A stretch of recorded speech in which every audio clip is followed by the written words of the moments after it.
When was the last time you were deeply seen? You were deeply heard. You were deeply held. You were deeply kissed. Well then, welcome to the latest floating poetry broadcast, and thank you so for leaning in to show 116 in my ongoing weekly series, coming to you live from the sultry and kissable coast of Rhode Island. This is your poet and poetorialist, Colin Goedecke, a voice for living our days more fully, more alively, more poetically. In broadcast 115, we took the wheel, got in the driver's seat in many ways, from the actual to the imaginal to the life metaphorical. As in life and how and where you're steering through it, keeping your eyes on the road, or seeing other ways to view or move along it. This week it's all about kissing, in various felt forms, from the inviting to the soft to the stirring, in films and songs, poems, anecdotes, moments, and more. Between but also beyond the caress of men's and women's lips. The many other ways the world, nature itself, can beautifully kiss you, and you can gladly kiss it. Now, let the kissing begin. The Kiss by Roberta Spear, a poem from Italy. I go to close the shutters on a night that will not darken or silence itself. Wine glasses, bell chimes, street sweepers go on singing without me. Stooped in the shadows, a man gazes up at me from his bench on the piazza and blows me a kiss. Suddenly a bird swoops down and scours the ground under the empty cafe tables. Perhaps a dove from the countryside. Perhaps a sign of his death or mine. But the street lamp blossoms on the paving stones, and no one can see that the kiss has risen.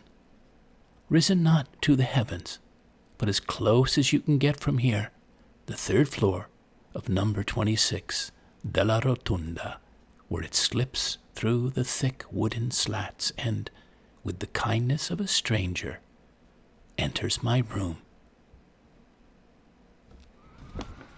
Thank you, Roberta Spear.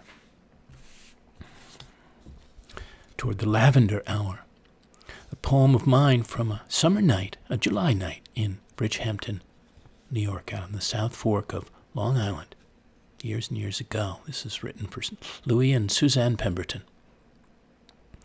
You, Picasso aigu, in your summer straw, shading blue eyes and sailor stripes, juggling a bubble of cold wine, your long demoiselle, sheathed in black, head full of blonde oak leaves, hydrangea eyes, begonia lips blossoming a kiss. The fragrant hedges bumbling with morning memories of bees, now lushed with evening sun and soon a layer of lavender light. Here under the swishing of clouds soft over the lawns, and the fields singing with red wings and pizzicatos from the darkening boughs, where an eye full of moon will peer in to see us savoring the night. Toward the Lavender Hour, lovely memory. And so many of the poems that I write like that are touchstones back to those moments. This is Mary Ruefle's poem, Kiss of the Sun. If, as they say, poetry is a sign of something among people, then let this be prearranged now, between us, while we are still peoples, that at the end of time, which is also the end of poetry, and wheat, and evil, and insects, and love, when the entire human race gathers in the flesh, reconstituted down to the infant's tiniest fold and littlest nail, I will be standing at the edge of that fathomless crowd with an orange for you, reconstituted down to its innermost seed, protected by white thread, in case you are thirsty, which does not at this time seem like such a wild guess. And though there will be no poetry between us then, at the end of time, the geese all gone with the seas, I hope you will take it. And remember, on earth, I did not know how to touch it. It was all so raw. And if by chance there is no edge to the crowd or anything else, so that I am of it, I will take the orange and toss it as high as I can. Thank you. Mary Ruffel, Kiss of the Sun. Here's Mermaids, a poem from Portsmouth, New Hampshire, in the summer of 2017. Only the first day sailing footloose through the light-washed old seaport lathered with summer, and within hours meeting 3 mermaids, one idling, bare-breasted, bronze-skinned, spied through a passing window, another floating bluely by the roadside between Wentworth and Wallace Sands, the third, with kiss-me-Kate eyes, offering up fresh oysters and lobsters from the lively, salty sea. Mermaids. Well, the reference to Kiss Me Kate is, of course, Cole Porter's delightful 1948 musical. You may know it, based on Shakespeare's play The Taming of the Shrew, full of so many great songs like So in Love, Wunderbar, and Brush Up Your Shakespeare. Listen into that again if you haven't done it in a while, or for the first time. How about from the Modern, MAUDERN.com, A Brief History of Kissing. Give you a few snippets. Anthropologists investigate how we came to smooch. The first kiss. Anthropologists are divided on how exactly kissing started, but there are 2 popular theories. One is that it developed from early humans feeding their children mouth to mouth. As the BBC points out, the only animals known to kiss are chimpanzees and bonobos. The other theory is a little more complicated. Humans recognized each other by smelling each other's cheeks, and this turned, possibly by mistake, into kissing in ancient India, as mouth-to-mouth contact is first referred to in the Vedas and later the Kama Sutra. Ancient Greeks, when invading India, picked up this practice, and from there it spread. Well, I was spelunking around, and then that led me to something I knew about, but I had to go find the reference again. This got it at the Marginalian, is on the first kiss in cinema, how Thomas Edison scandalized the world in 1896. He made the kiss Hollywood's favorite audience-courting device. He was also responsible for featuring in that film the Canadian actress Mae Irwin. At a mere 23 seconds in length, it was filmed in his Black Maria studio in New Jersey in 1896, at a time when public kissing was greatly frowned upon by Victorian society. In that era, the act of kissing was referred to as, quote, sparkin', if it took place indoors, usually the parlor, or, quote, spoonin', when performed indoors in a secluded spot far from the public's eye. So you could look that up somewhere online on YouTube. You can find that clip of that first kiss. That's first cinematic kiss. Cinema kiss. How about this from The Art of Kissing, a 1936 guide for lovers. Here's a quote. Like a bee that settles on the fragrant pistils of a flower and sips in the nectar for honey, so you should sip in the nectar from between the lips of your love. It's by a fellow named Hugh Morris. It was a small illustrated pamphlet that guided young lovers through the techniques, tricks, and, quote, approved methods of kissing. It's a charming time capsule. The Art of Kissing, you can find that out there. Well, here's a poem that came to me out of the absolute blue one August, 4 years ago.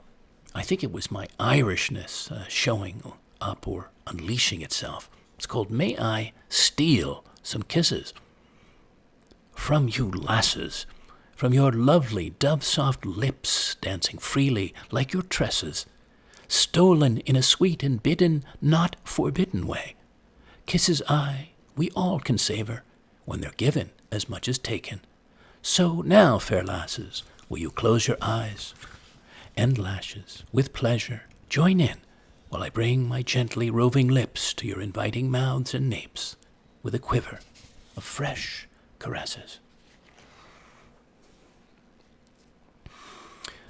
How about this 1911 advertisement? Do you know how to kiss a girl? Then learn! Exclamation point.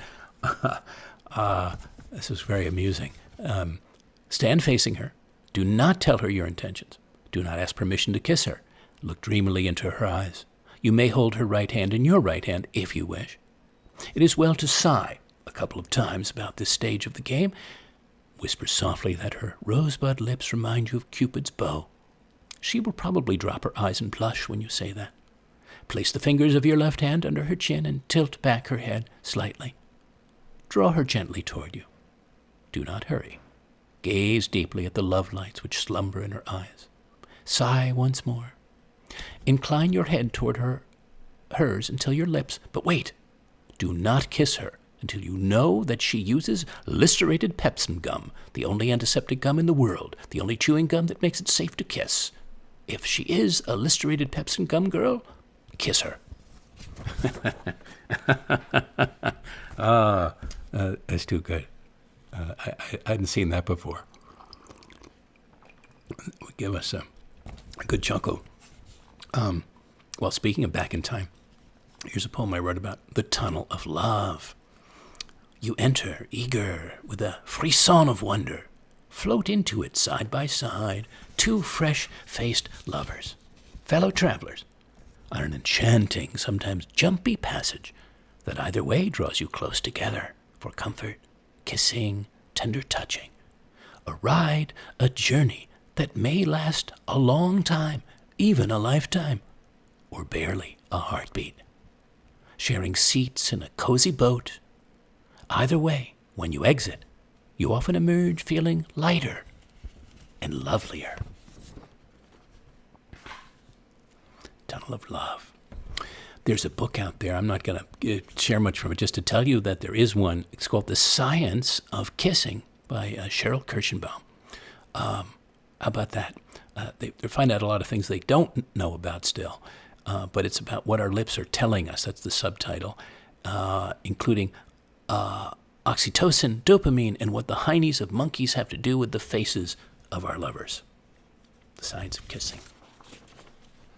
Which led me to a poem called The Atomic Kiss. Full of fusion and fission, of lips, tongues, and passion. Electrons, every electron in an excited state, in a kinetic state, some hovering, some quivering, where, in the midst of loving, a single kiss triggers something atomic, photonic, and ionizing inside you. Atomic Kiss. From New York City, 1997, Where Two Souls Kiss. At that corner of love and bliss, where two souls kiss, one hand meets its mate, and this is it.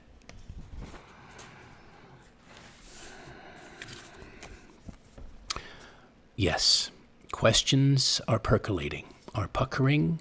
Here are some I have for you, dear listeners. What's the best part for you about kissing? Assuming that is you enjoy it. And the place you'd most like to be kissed. What part of you or in what setting? I can tell you for me, the part that I love to kiss and have kissed is the nape of my neck. Absolutely over the moon about that. The most passionate or differently beautiful kiss you'll never forget. Who kissed you then, or did you kiss? And where, and what was it like? What was the feeling of that experience? Where did it take you, in body or spirit? Were you kissed sweetly during your childhood by a loving parent or grandparent or other?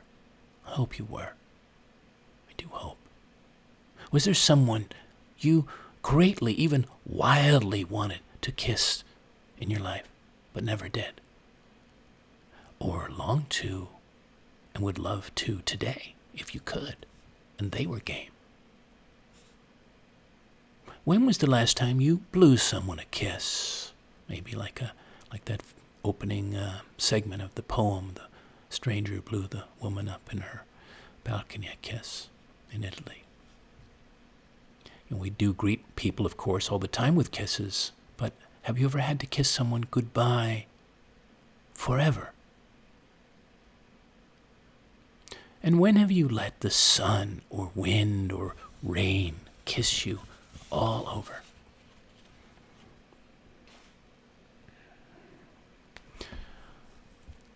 Felicuti by Eliza Griswold. You have a beautiful mouth, Luigi, the man-boy says.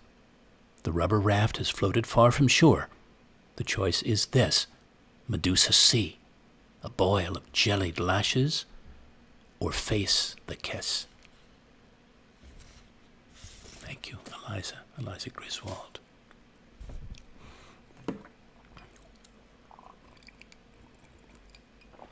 It is truly a sultry evening. It's been a sultry day in the 90s.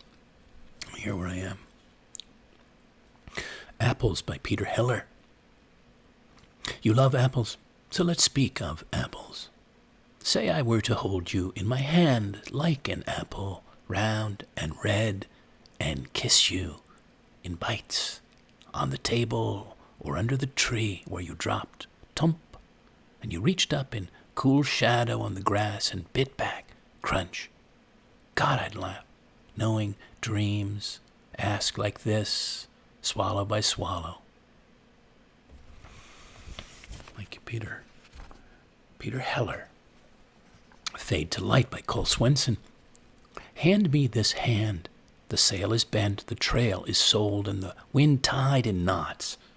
Answer the phone, the tune is left, the stones uncoil in a wide-angle lens. A search for clues encounters bliss, a lip on the edge of the flowering dark. A shell falls with hail hidden and hides the following sky, the descending kiss. Thank you, Cole Swenson. This is from a lyrical love-filled summer of mine a decade ago. Our Bridge of Sighs. Central Park, New York. Where we entwine, green eye to blue, in a water-cool morning breeze, under shading trees and antique blooms, lost in petal-soft kisses, in floating caresses, where iron, wood, and time arch with our backs, our heads, and our sighs over the earth, over everything alive. There's an anecdote about James Thurber, the writer, who you may know of, on longing, unrequited love, and the power of a kiss. This is from his letters, book of his letters. Kissing seems not a great matter in a way, he writes in one of his letters, and yet in one way it speaks the million things which words can't. Well, so in the Marginalian where I found this, when he was 25, the beloved cartoonist, writer, and humorist, James Thurber, found himself hopelessly caught in that line when he fell for a young singer and actress named Eva Prout, his former grade school sweetheart, with whom he reconnected by semi-serendipity 11 years later after seeing an advertisement for one of her performances. In a lengthy 1920 letter to his college best friend, he said, "I'll never know the right answer to sex and marriage, sense, and mirage." And he said to Eva in a letter, "Many a man who loves spiritually is a weakling, a professor. Many a one who loves physically is a brute. But when the two are mixed, he loves with all the fire and passion of a poet and a caveman. If I ever kiss you, you'll know that, and you'll know what a wonderful thing my love is. Kissing seems not a great matter in a way, and yet in one way it speaks the million things which words can't. A real girl doesn't care to be kissed much unless real love goes with it." Thank you, James Thurber. like that. Well, I thought this was an interesting and an inviting poem. This next one that I'd love to know what you think. If you want to send me a comment back. This is the kiss on this, by the way, or any other ones, or anything you're hearing now, or any other program, of course. Always open to hearing from listeners. This is The Kiss by Stephen Dunn, D-U-N-N. She pressed her lips to mine. A typo. How many years I must have yearned for someone's lips against mine. Pheromones, newly born, were floating between us. There was hardly any air. She kissed me again, reaching that place that sends messages to toes and fingertips, then all the way to something like home. Some music was playing on its own. Nothing like a woman who knows to kiss the right thing at the right time, then kisses the thing she's missed. How had I ever settled for less? I was thinking, this is intelligence. This is the wisest tongue since the oracle got into a Greek's ear, speaking sense. It's the good defining itself. I was out of my mind. She was in. We married as soon as we could. Kiss, Stephen Dunn. A wonderful poet. I've got lots of new people as I like to introduce when I can, and then some ones I like to go back to. Wedding poem by Ross Gay. Friends, I am here to modestly report seeing in an orchard in my town a goldfinch kissing a sunflower again and again, dangling upside down by its tiny claws, steadying itself by snapping open like an old-timey fan its wings again and again until, swooning, it tumbled off and swooped back to the very same perch where the sunflower curled its giant swirling of seeds around the bird and leaned back to admire the soft wind nudging the bird's plumage. And friends, I could see the points on the flower's stately crown soften and curl inward as it almost indiscernibly lifted the food of its body to the bird's nuzzling mouth, whose fervor I could hear from 20 or 30 feet away, and see from the tiny hulls that sailed from their good racket, which good racket, I have to say, was making me blush and rock up on my tippy toes and just barely purse my lips with what I realize now was being simply glad with such love if we let it make us feel.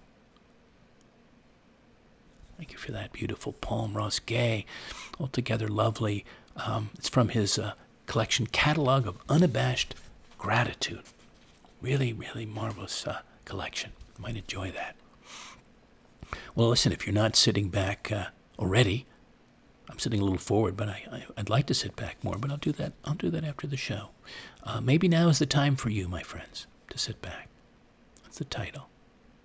Run yourself a bath. While it's running, pour yourself a drink, a smooth vino rosso or other aperitivo. Put on Coleman Hawkins or Russ Columbo. Have a slow dance with your partner or a slow kiss.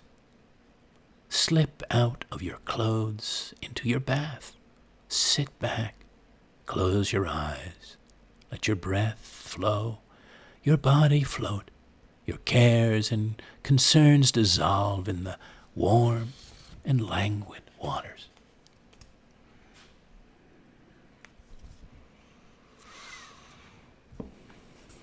Paso Doble, of course, the name of a dance. This is a poem from Cobble Hill, Brooklyn, in the spring of 2016, one of the times I was at that particular place as a poet in residence, and composed listening full tilt to a Paso Doble playing there. Of course, it's about a man and a woman, he the ram, she the bull. Paso Doble. El beso, mi amor. Of bodies, of lips, ripe, rhythmic compassion. Hearts meeting, beating dumpling. Your bull in the ring, my ram, but no fighting, only dancing, only loving. Sombreros y mantillas, mi amor. Of violet feelings, scarlet flowers.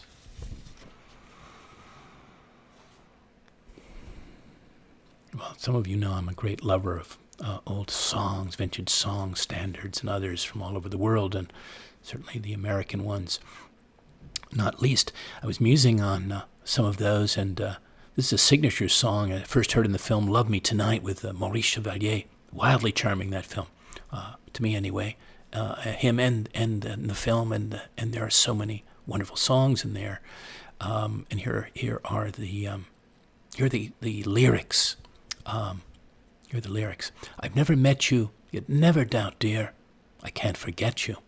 I've thought you out, dear. I know your profile, and I know the way you kiss. Just the thing I miss on a night like this. If dreams are made of imagination, I'm not afraid of my own creation. With all my heart is here for you to take. Why should I quake? I'm not awake. Isn't it romantic? Music in the night, a dream that can be heard. Isn't it romantic, moving shadows right, the oldest magic word? I hear the breezes playing in the trees above, while all the world is saying you were meant for love.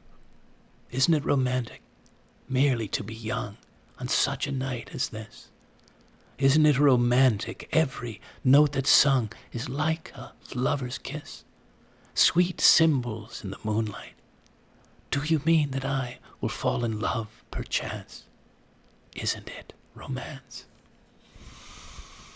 Do listen to that sometime in its original form, the original lyrics and score.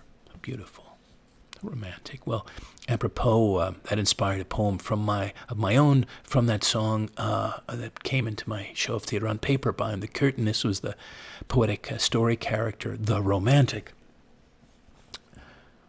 Is a man of dreams and dreaminess, of love's music in the night that can be heard, can be made, of the oldest magic word written, sometimes hidden in the shadows that he can read. And now that he's met you, don't ever doubt, dear, he won't forget you, not your profile or the way you kissed on a night like this. Well, speaking of sultry, I suppose this would even border on steamy, which is the 1950, there's a famous kissing scene. This is from the 1953 film, From Here to Eternity. It's a kissing scene on a beach in Hawaii. Burt Lancaster and Deborah Kerr are the actors. He plays a sergeant having an affair with the wife of his commanding officer. It caused an outrage in 1953 because of the context and because of the frank sexuality of the woman's character, Deborah Kerr. It's one of the best kissing scenes ever filmed. I would agree with that person saying that. That's quite something.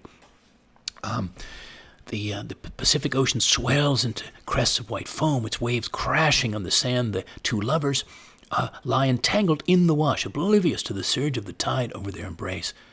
Both gleam with wet in the black and white photography as breaking apart. They run up the beach to a drier spot.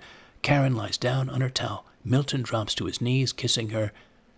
I never knew it could be like this, she gasps. No one ever kissed me the way you do. Yeah, well, From Here to Eternity. And if you've never seen that scene, you can definitely glance at that, look that up. 69 years later. Interesting that it's 69 years later, actually. Still pretty steamy. Well, how about on an amusing note from the film For Whom the Bell Tolls, 1943, Ingrid Bergman, Gary Cooper. And here's a slice of the script where she says the following: Maria, I do not know how to kiss, or I would kiss you. Where did the noses go? Always I wonder where the noses will go. They're not in the way, are they? I always thought that they would be in the way. Look, I can do it myself. Maria? Oh, did I do it wrong? And then there's a big kiss. So imagine that moment, and you might remember the line that Rhett Butler, Clark Gable, delivers in Gone with the Wind.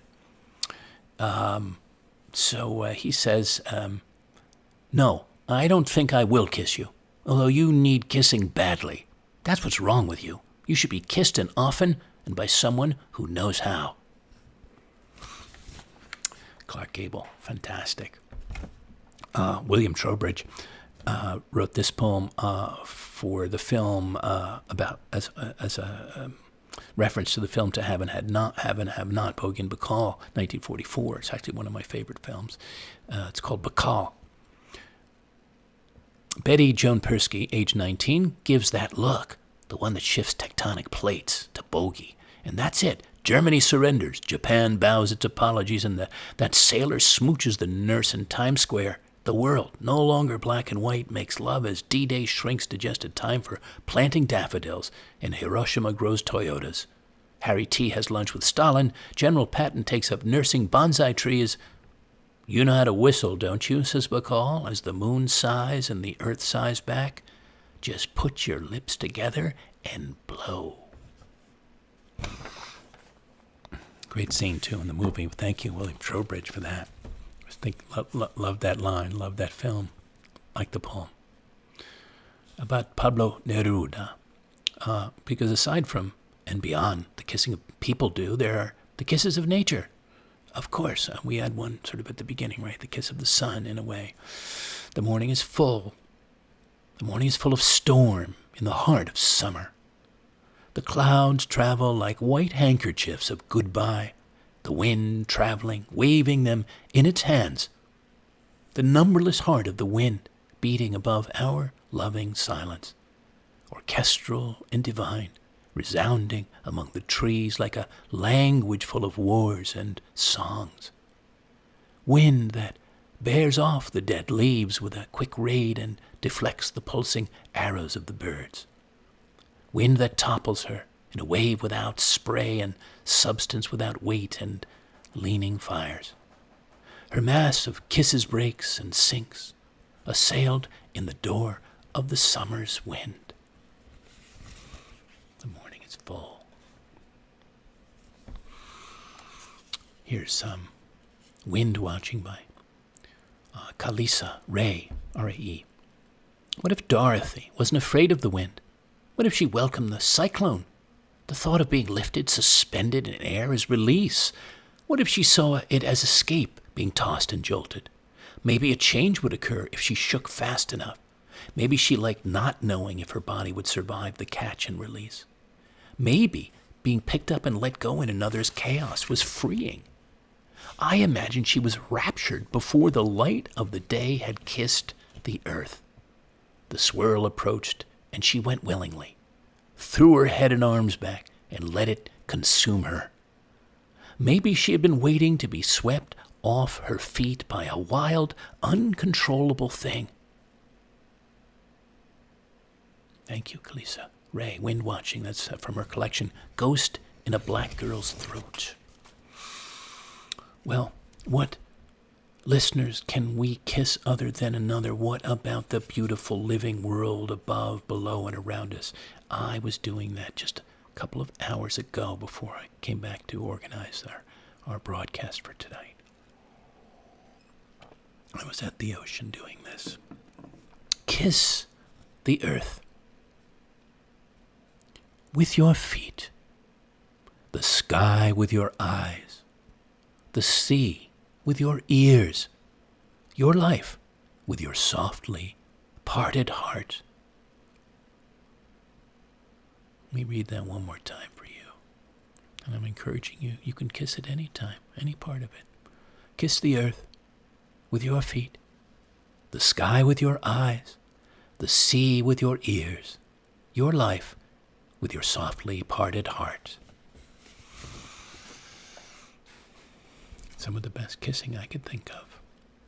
And the things we chance to kiss, the things in ways wither our lips, like this cocktail on the Mayan coast of Mexico, a cocktail you would know the name of when I tell you, a Margarita. So this is titled Margarita.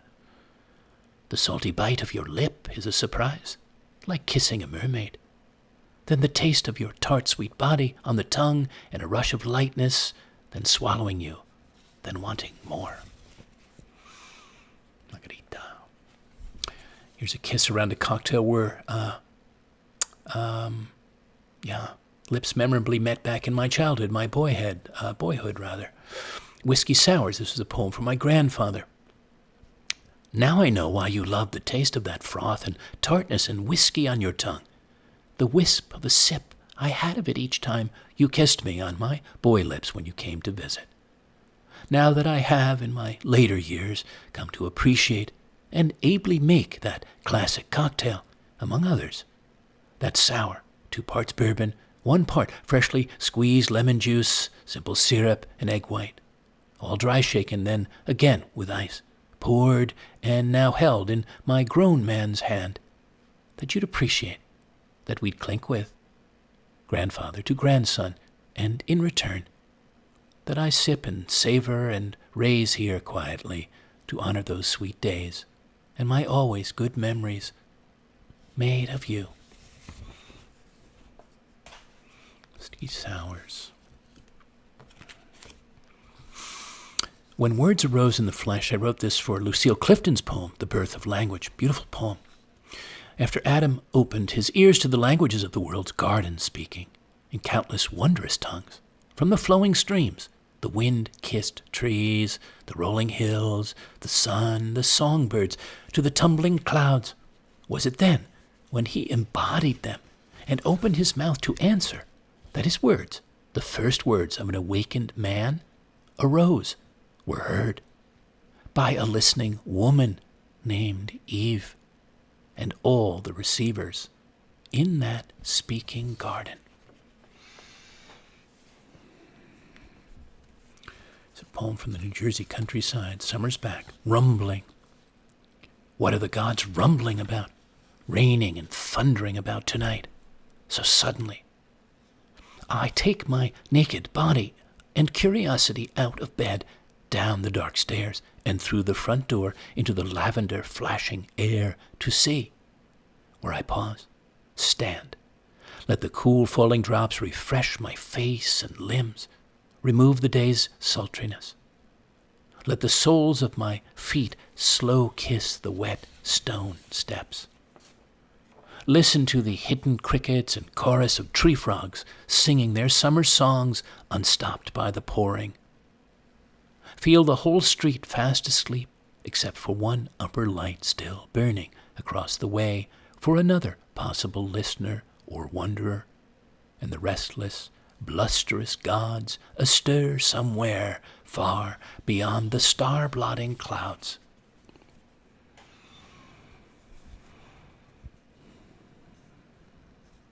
It's another poem from Mexico, from the Yucatan, this one from 2000, La Mariposa de la Tierra.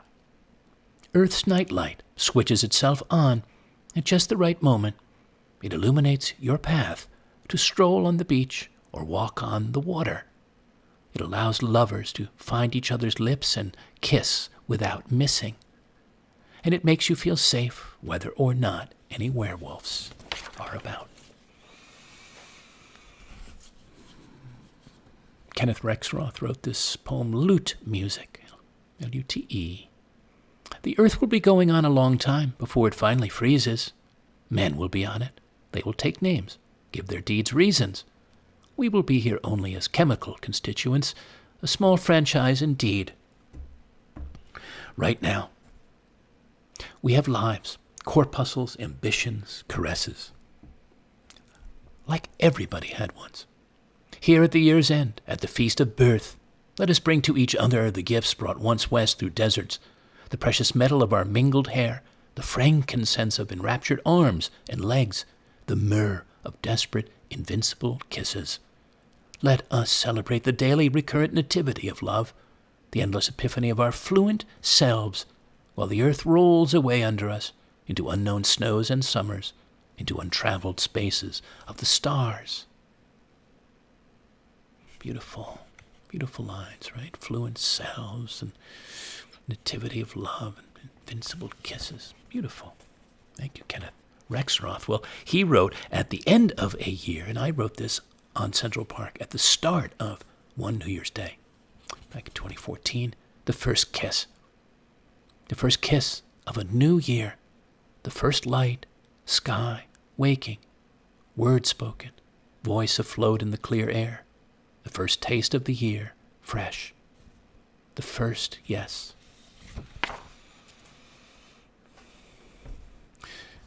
not a poem, but poetic. Eduardo Galeano, the Uruguayan writer, The Fiesta. I've read it for different themes, but it so felt like it fit here, and it's so wonderful. So I'm going to share it with you if you haven't heard it yet, or if you had heard it before. Here we go again. Encore. The Fiesta.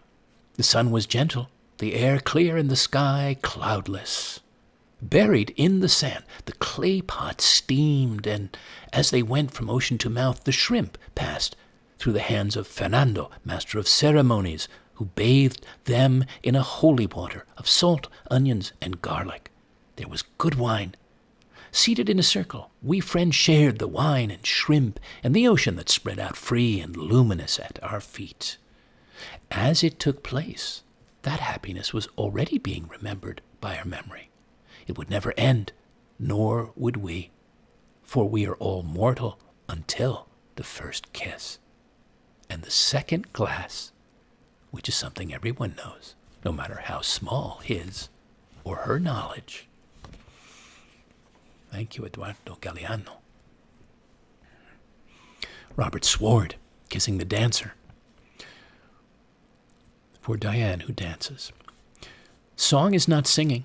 The snow dances, dancing, my love. On my knees, with voice I kiss her knees and dance. My words are song. For her I dance. I give up my words, learn wings instead. We fly like trees when they fly to the moon, which on occasion they do.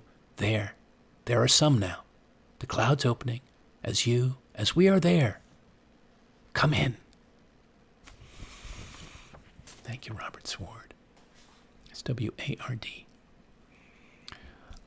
This was a poem for a Midwestern friend of mine out in Kansas. It was inspired by a story he told me, a life story from way back in his life, an indelible moment he experienced in his youth, in his younger days. The kiss. A Cavafy dream come true, man to man, an impassioned stranger entering a room, entering your gaze, and then the body of your mouth, your youth. A kiss that has lasted nearly half a century in the taste of your memory.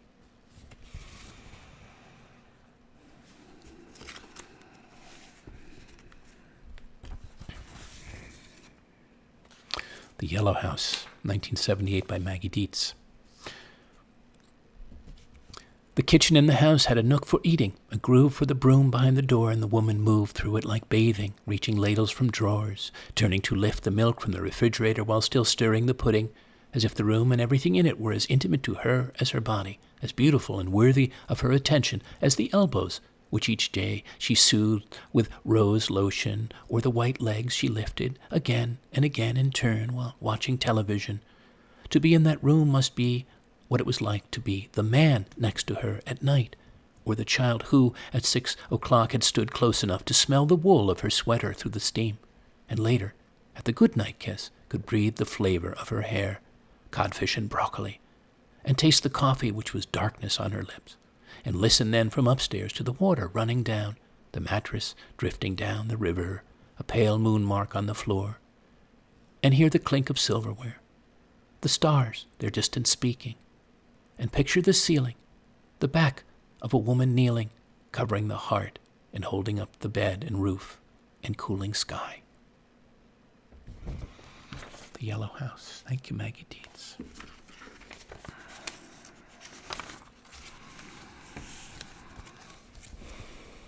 Dorian Laux, L-U-X, has this bittersweet poem, To Kiss Frank. Make out with him a bit. This is what my friend would like to do. Oh, these too many dead summers later. And as much as I want to stroll with her into the poet's hazy fancy, all I can see is O'Hara's long-gone lips fallen free of the bone, slumbering beneath the grainy soil.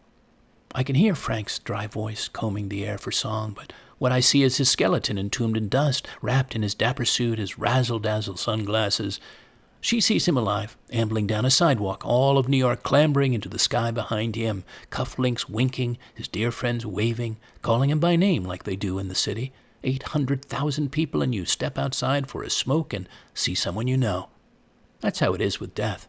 Those you love come at you like lightning, crackle for an instant, so kissable, and then the lips and all they're gone. Thank you, Dorian Laux. Of course, that Frank, she's referring to the poet Frank O'Hara. Yeah, the ephemerality of it all, of course, but the beautiful ephemerality. A Kiss on the Forehead by the poet Marina Tsvetaeva, translated from the Russian by Ilya Kaminsky and Jean Valentine, from 1917. A kiss on the forehead erases misery. I kiss your forehead. A kiss on the eyes lifts sleeplessness. I kiss your eyes. A kiss on the lips is a drink of water. I kiss your lips. A kiss on the forehead erases memory.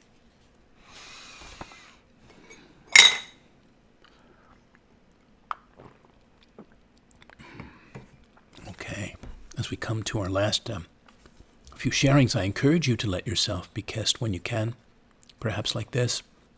An experience I had on Sea Point Beach in Kittery, Maine. Kissed every inch of my skin, kissed by ocean mist breathing, lipping over my bared body on a sea-salted shore far from everywhere but here. And I encourage you, us all, to hold fast to the loving kisses you gave, we gave, have given, have received in your life, our lives. And don't hold back when the Spirit moves. Never hold back. This is Kurt Brown's The Kiss. That kiss I failed to give you. How can you forgive me? The kiss I would have spent on you is still there within me. It will probably die there, but it will be the last of me to die. Thank you, Kurt Brown. And do you know the beautiful classic song by Louis Armstrong from 1951? These are the opening lyrics. Do listen to it sometime and feel its sweetness, its dreaminess. A kiss to build a dream on. Give me a kiss to build a dream on, and my imagination will thrive upon that kiss. Sweetheart, I ask no more than this, a kiss to build a dream on. Give me a kiss before you leave me, and my imagination will feed my hungry heart. Leave me one thing before we part, a kiss to build a dream on. Langston Hughes' April Rain Song. Let the rain kiss you. Let the rain beat upon your head with silver liquid drops. Let the rain sing you a lullaby. The rain makes still pools on the sidewalk. The rain makes running pools in the gutter. The rain plays a little sleep song on our roof at night. And I love the rain. Langston Hughes. Lucille Clifton, Blessing the Boats. May the tide that is entering even now, the lip of our understanding, carry you out beyond the face of fear. May you kiss the wind, then turn from it, certain that it will love your back. May you open your eyes to water, water waving forever. And may you, in your innocence, sail through this to that. Lucille Clifton, thank you. Next to last, about all the kissing going on, whether or not you're looking or seeing nature's caressings. Love in the afternoon. Eyes kiss the silky-mouthed sand. Sand kisses the salty-mouthed sea. Sea kisses the wide-mouthed sky. Sky kisses the soft-mouthed clouds. Clouds kiss the warm-mouthed sun. Sun kisses my open-mouthed eyes. And last for now, a suggestion for how to answer this simple gifts that come our way, that appear in our days. This is called Oh Yes. What you say when the universe offers you another eclair or espresso, kiss or centavo.